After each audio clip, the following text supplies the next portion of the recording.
So Kamala Harris has another excerpt, and she is hitting more of her fellow Democrats. Joe Biden was first up about a week ago. Now the governor of California, Gavin Newsom, in her crosshairs.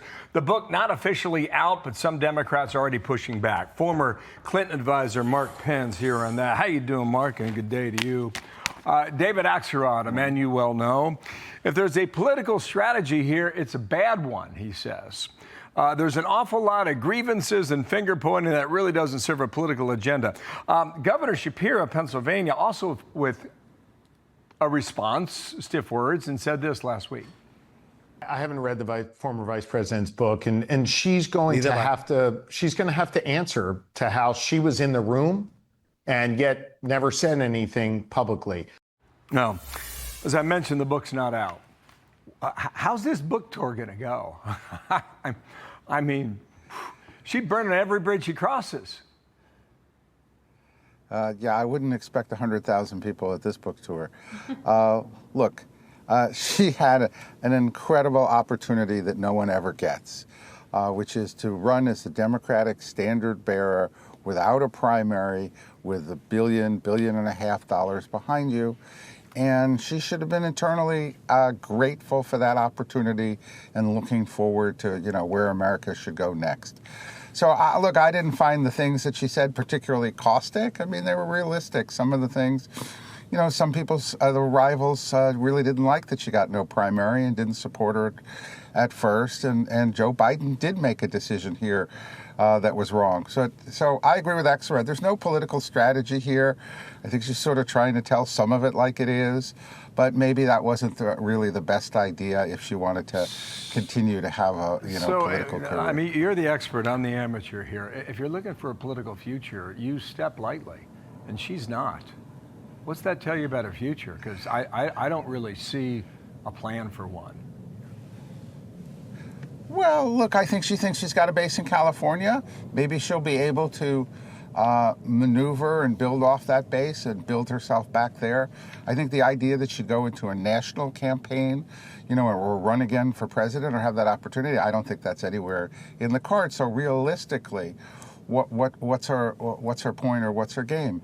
It's either something in California or, next administration getting does she want to go in after vice president? So I don't think she has yet a clear strategy. It doesn't surprise me, but also you had a lot of prickly Democrats here who never really liked that she got the chance in the first place. Well, $1.5 billion. You blow through that in 107 days. That's something else. She may be treading water. AOC, I don't know if she's up or down in your book, but the president was talking about her with Peter Doocy on Sunday in his brand new show. Watch here. She's the wrong philosophy for the country in terms of keeping America great. We're making it great. We're taking in so many different elements of success, including tremendous trillions of dollars, and our country's being great again. We have a closed border now.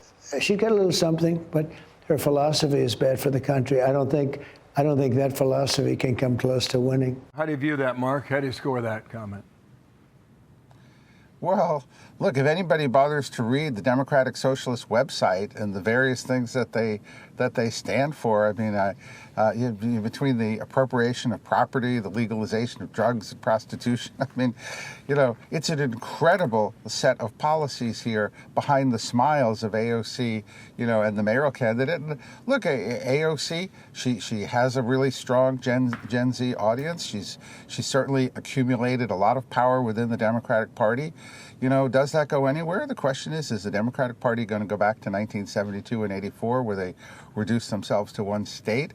Or are they going to come in here and save the party from becoming a Democratic Socialist Party? That's the big question. Okay, if that begins 6 weeks from tomorrow. I thought Adams was getting out. It hasn't happened. I heard Sliwa was getting out. It hasn't happened. Right now, if the polls are right, Mamdani is the next mayor. What a story that will be.